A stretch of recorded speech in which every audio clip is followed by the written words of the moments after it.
Last Friday started like any other. I was halfway through my second cup of coffee, scrolling through news on my phone while Emily bustled around the kitchen. She was in a rush, throwing on her coat, mumbling something about a big project and how she'd be home late. Nothing unusual. Emily's work had always been chaotic. But then she did something strange. She kissed me on the cheek, smiled wide and said, "Don't wait up." It wasn't the words, but the way she said them. Sweet, almost smug. I didn't think much of it at the time, but the image stuck with me throughout the day. The smile, the way her eyes seemed to dance with some private joke I wasn't in on. I shoved the thought aside. I had work deadlines to meet, a kid to pick up from school, dinner to prep. It wasn't worth obsessing over. That evening, after putting Lily to bed, I settled into the couch with a beer and Netflix. Emily still wasn't home, and her texts were sparse. Around midnight, I got a single message, "Running late. Don't worry. No details. No love you." Just that. I stared at my phone for what felt like forever. Something was wrong, but I couldn't put my finger on it. I'd always trusted Emily implicitly, never once doubted her loyalty or commitment. But this felt different. I tried to ignore the gnawing feeling in my gut and went to bed. She slipped into the house around 2 a.m. I heard the door creak open, her heels clicking softly on the hardwood floor. I pretended to be asleep. She didn't come into our bedroom right away.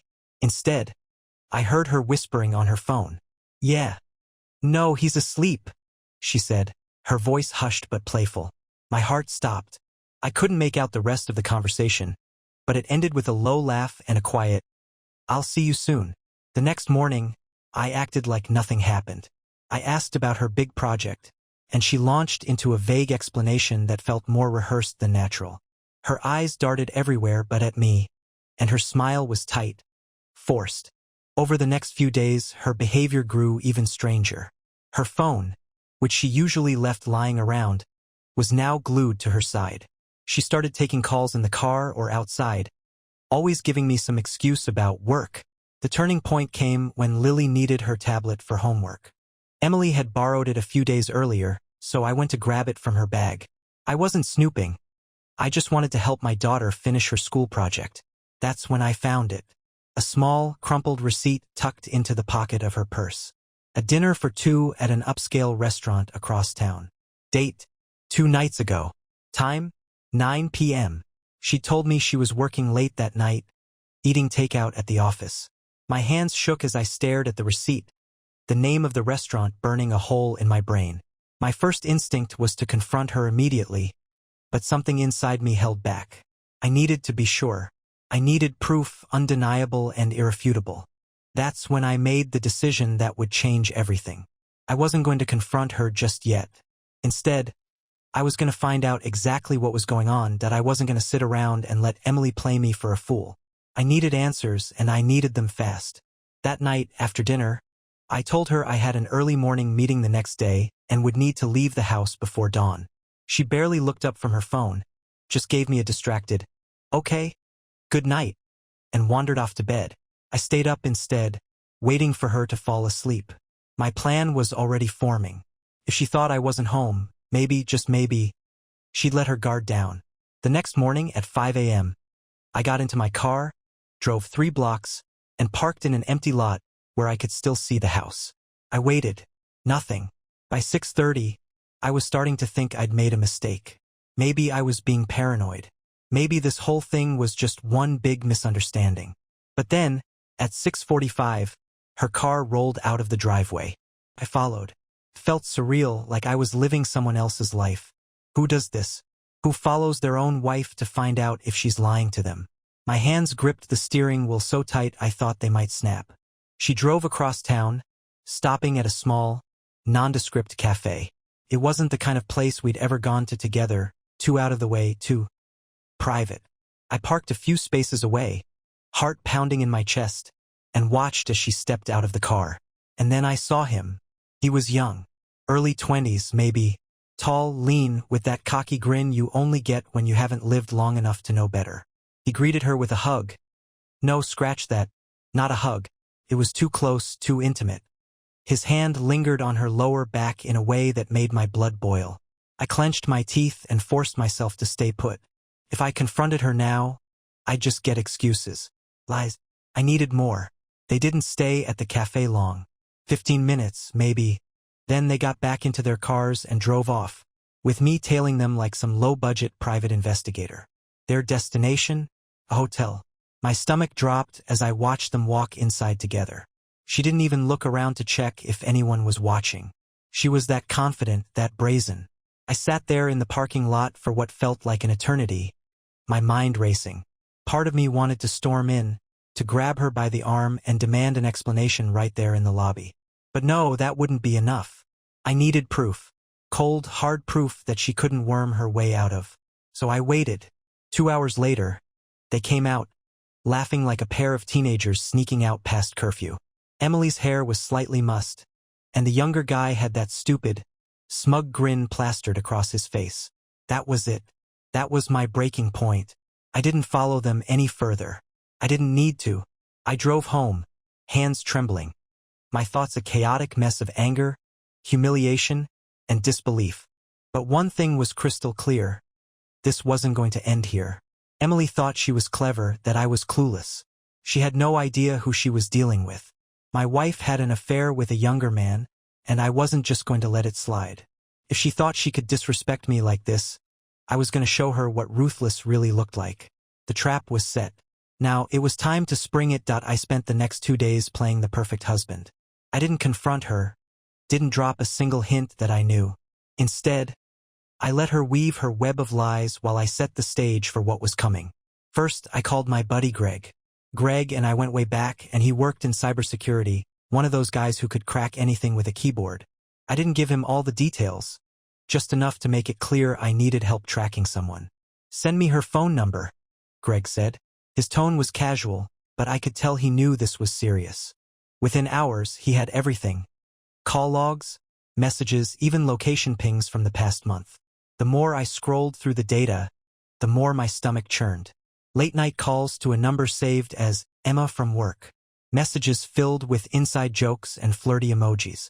And the locations? That hotel wasn't a one-time thing. There were dozens of meetings. Some in parking lots, others at out-of-the-way restaurants. And always with him, the smug little punk who was half my age. That's when I started piecing together my plan.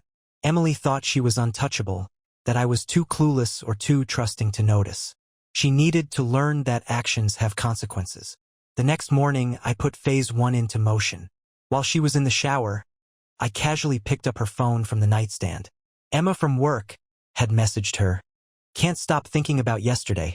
When can I see you again?" My jaw clenched, but I kept my composure.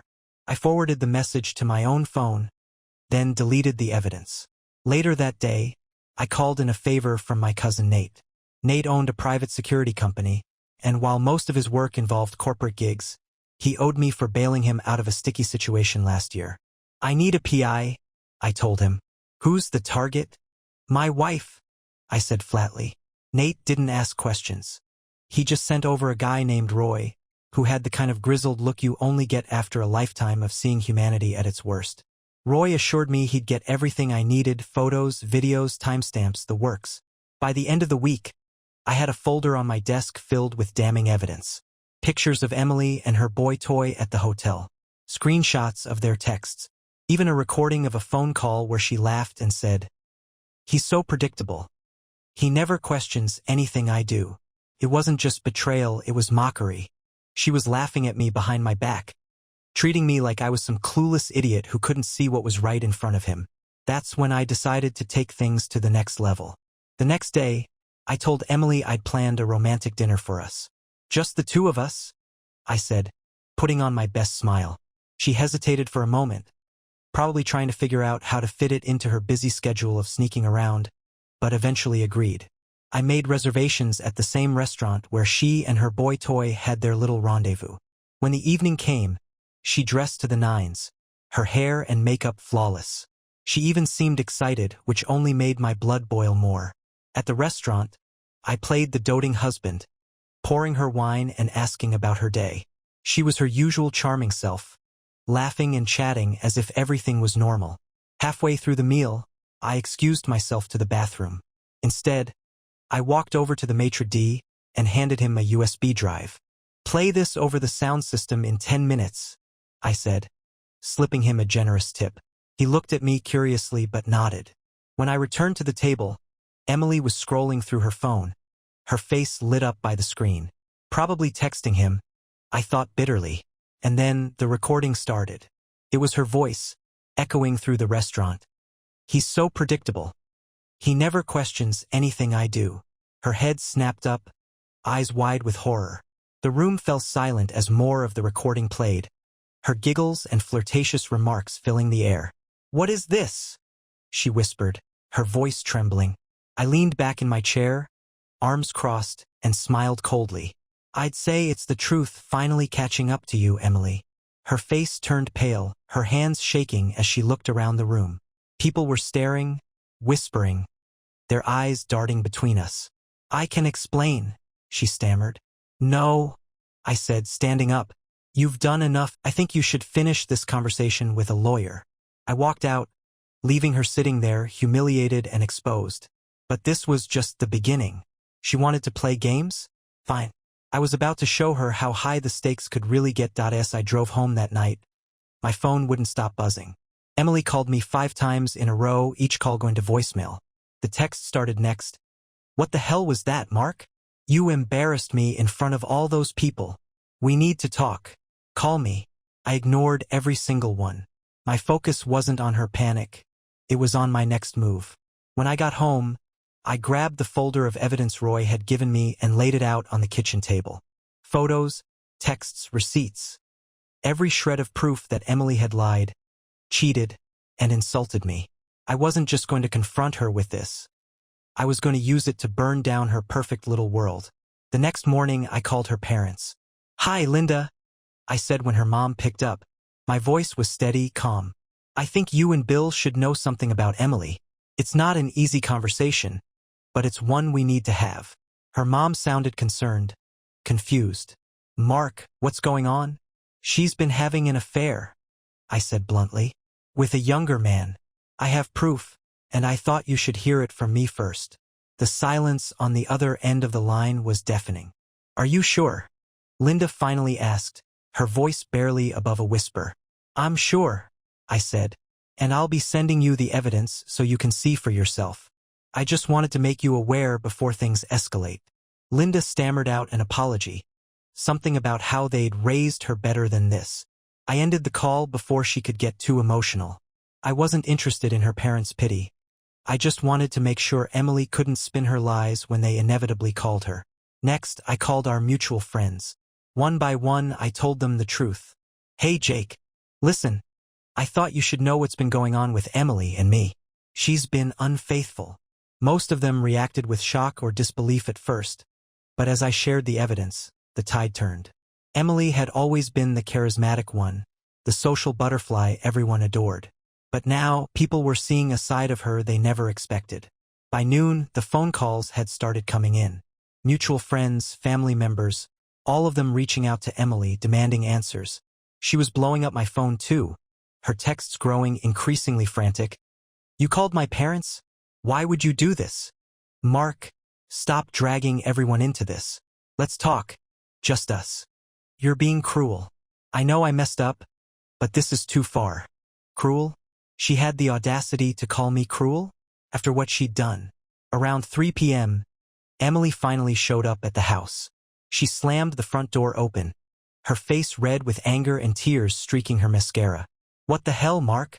she yelled, dropping her purse on the floor. "Why are you telling everyone about this?" I didn't answer right away. Instead, I stood up, walked over to the kitchen table, and gestured at the folder of evidence. "Because the truth deserves to be known," I said evenly. "You made a mockery of our marriage. You didn't just cheat on me. You laughed about it, lied to my face, and treated me like I was too stupid to notice. And now, you're mad that people know who you really are." Her eyes darted to the photos, the screenshots, the receipts. She looked horrified, her tough facade cracking. "You don't understand," she said, her voice trembling. It wasn't serious. I don't know. I was bored. Okay? I didn't mean for it to go this far. Bored. I repeated, my voice rising. You destroyed our family because you were bored? It's not like that, she cried, stepping closer. I love you, Mark. I do.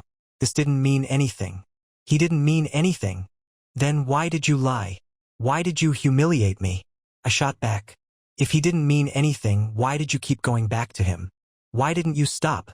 She opened her mouth to respond, but no words came out.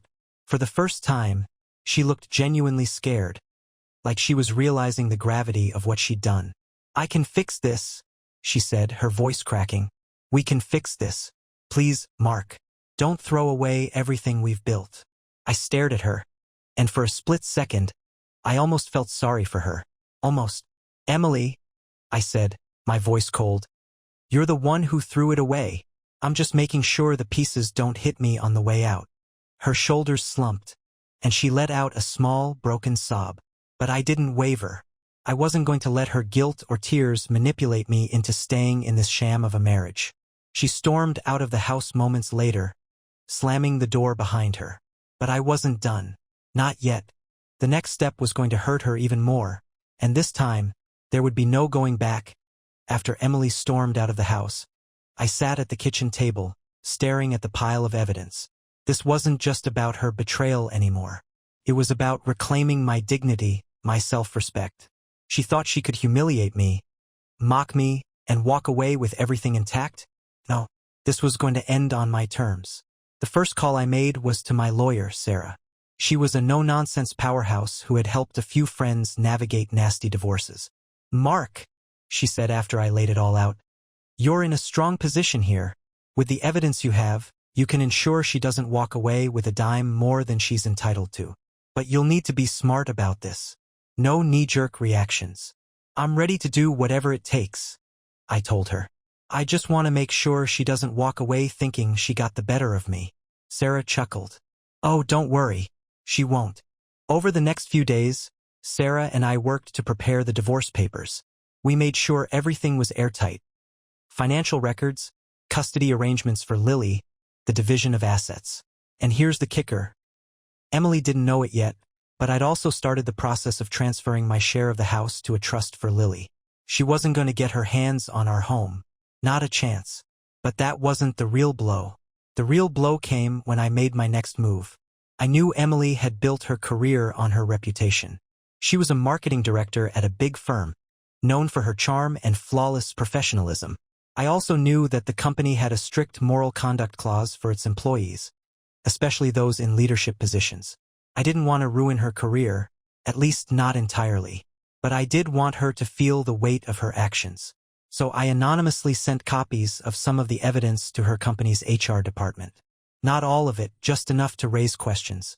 Photos of her with the younger guy, time-stamped texts that contradicted her supposed work meetings.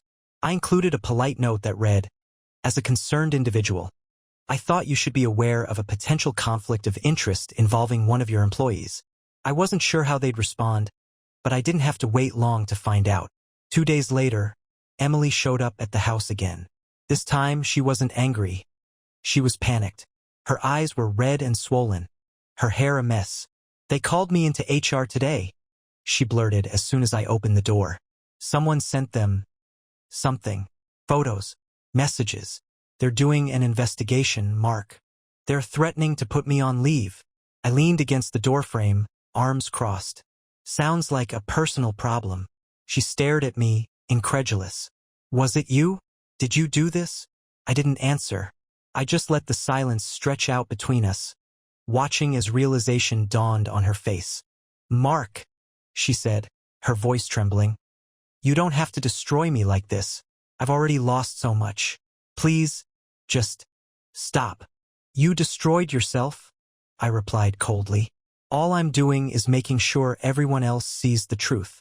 You lied to me, to our daughter, to everyone who trusted you. Why should I protect you now? Her lips quivered, and for a moment, I thought she might collapse right there on the porch. But then, something shifted. Her expression hardened, and that familiar fire, the arrogance, the entitlement, came roaring back. Fine, she spat. You want to play dirty? Let's play dirty. I didn't flinch. Go ahead, Emily.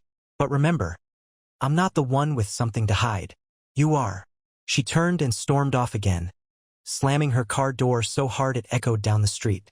By the time she was gone, I felt something I hadn't felt in weeks. Clarity. This wasn't just about revenge anymore. It was about moving forward, about clearing the rubble she had left behind and rebuilding my life. The papers were almost ready. The custody arrangements were in place. All that was left was to deliver the final blow.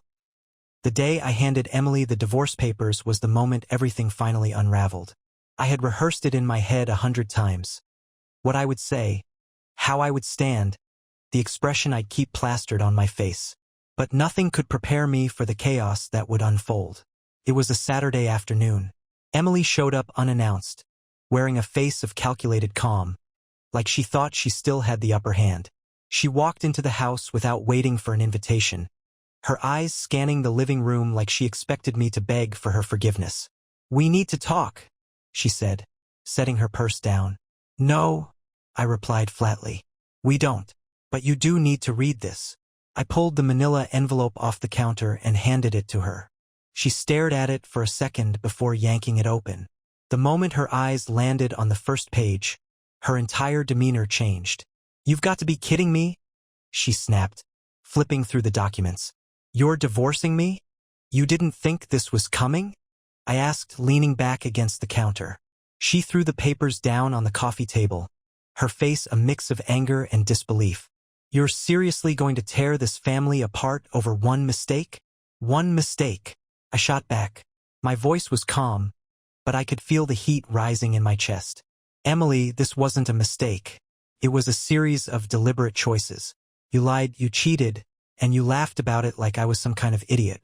Don't stand here and pretend this is my fault." Her jaw tightened, and she crossed her arms. "You're being petty. You're angry and you're lashing out. But this is too far. What about Lily? What about her future? You're going to destroy her life because you're too stubborn to forgive me? You don't get to use Lily as a shield," I snapped. "I've already set up a trust for her. The house is going to her name, not yours. She's the only thing that matters to me now." Emily's face went pale. "You? What?" I crossed my arms, staring her down. "You heard me. You don't get the house. You don't get to walk away from this with a single thing you don't deserve. And after what you've done, you deserve nothing." For a moment, she was speechless. Then the fire returned, fiercer than ever. "You're pathetic," she hissed. "Do you think this makes you some kind of hero? You're just a bitter, broken man clinging to your pride. You'll never find anyone better than me." "Better than you?" I laughed, a sharp, bitter sound. "Emily, being better than you is the easiest thing in the world.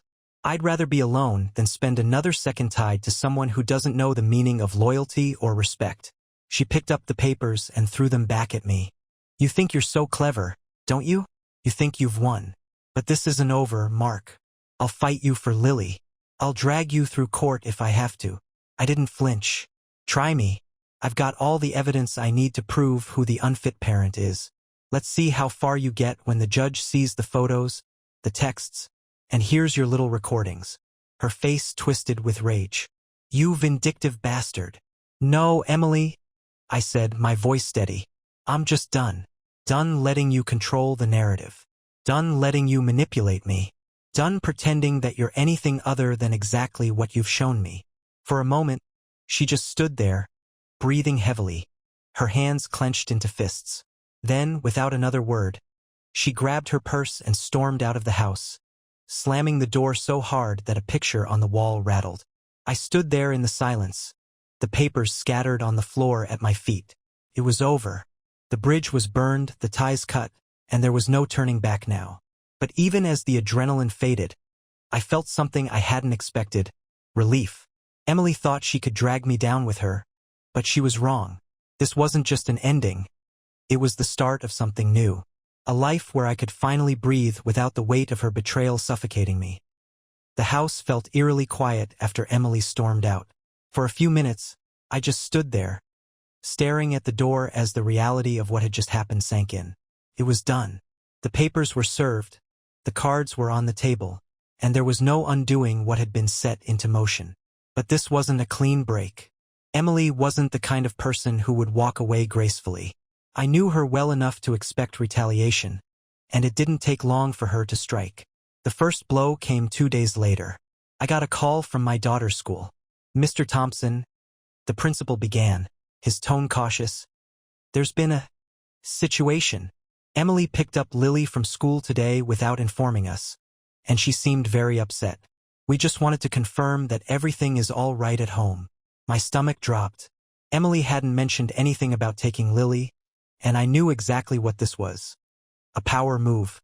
She was trying to rattle me, to prove that she could still pull strings and disrupt my life. I immediately called her.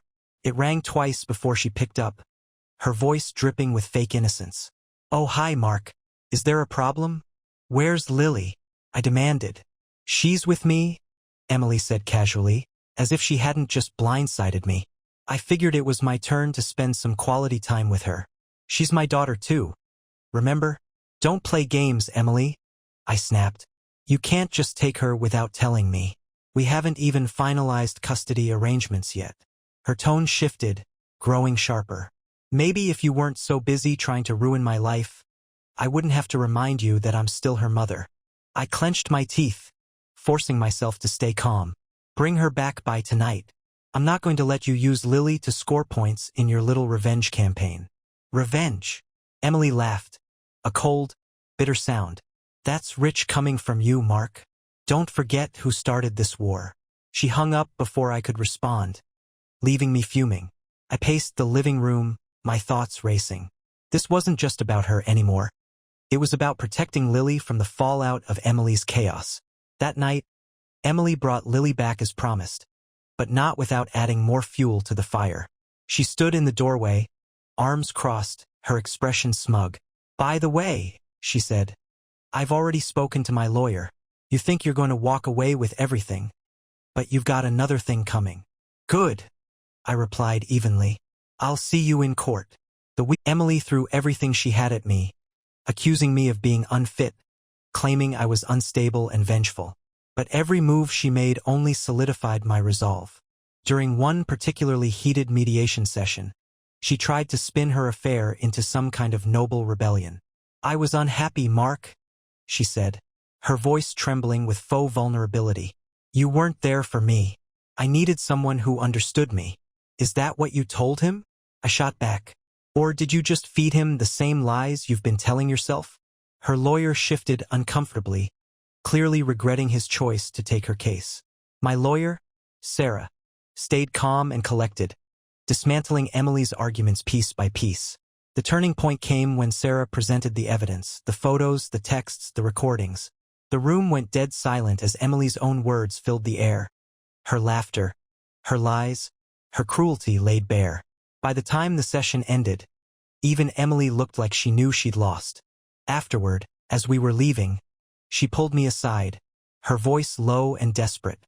"Mark," she said, "we don't have to keep fighting like this. For Lily's sake, can't we just call a truce?" I looked her in the eyes, searching for even a shred of sincerity. But all I saw was someone who was trying to save face, not fix what she'd broken. "No, Emily," I said firmly. "The time for truces is over. You made your choices and now you have to live with them.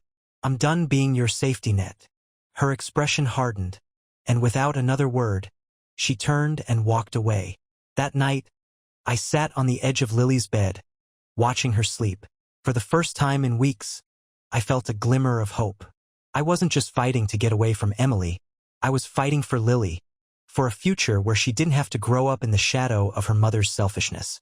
This wasn't just the aftermath of a failed marriage. It was the start of something new, something better. The divorce was finalized 3 months later. The courtroom showdown had been ugly, bitter, and emotionally draining.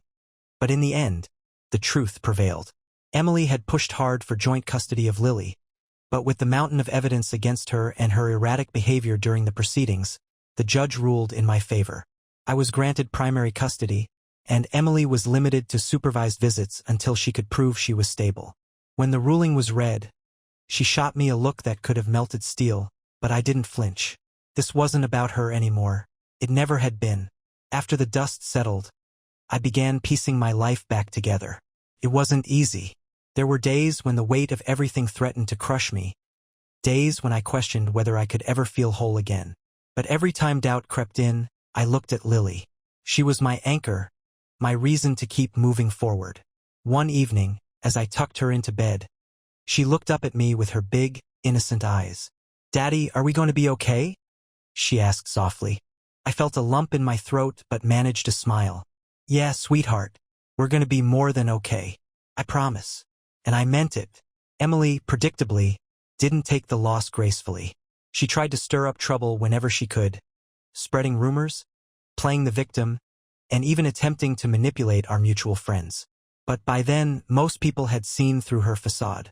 The evidence I'd shared during the divorce had painted a clear picture of who she truly was, and she found herself increasingly isolated. Her job? Gone. The HR investigation had concluded that her conduct violated company policy, and she was quietly let go. I heard through the grapevine that she was struggling to find another position, her once stellar reputation tarnished. Part of me wanted to feel sorry for her, but I couldn't. She had made her bed, and now she was lying in it. As for me, I started focusing on myself for the first time in years. I went back to the gym, reconnected with old friends, and even picked up a new hobby: photography. It was a small thing, but it gave me a sense of purpose, a way to see the world through a fresh lens. One afternoon, while I was at the park with Lily, snapping photos of her on the swings, a woman approached me. She was walking her dog, her smile warm and genuine. "Are you a photographer?" she asked, nodding at the camera slung around my neck. "Just a hobby," I said, feeling a bit self-conscious. She introduced herself as Rachel, and we struck up a conversation. She was kind, down to earth, and, most importantly, completely different from Emily. For the first time in a long time, I felt a spark of something I thought I'd lost forever: hope. We exchanged numbers, and over the next few weeks we started seeing each other. It wasn't a whirlwind romance. It was slow, steady, and honest. Rachel wasn't perfect, but she was real, and she treated me with a respect I hadn't felt in years. As my relationship with Rachel blossomed, so did my bond with Lily. I made a point to be there for her in ways I hadn't been before, to listen, to laugh, to show her that no matter what had happened, we were still a family. One night, as we were sitting on the couch watching a movie, Lily leaned against me and said, "I'm glad it's just us, Daddy. You're my favorite." It wasn't much, but it was everything. Looking back on everything, I realized that Emily's betrayal, as painful as it was, had been a turning point. It had forced me to confront the cracks in my life, to reevaluate what truly mattered. I'd lost something, yes, but I'd also gained something far more valuable: clarity, freedom, and the chance to build a life worth living. If there's one piece of advice I'd give to anyone going through a similar situation, it's this: don't let someone else's actions define your worth. Betrayal doesn't break you, it reveals you. And sometimes, the end of one chapter is just the beginning of a much better story. For me, it was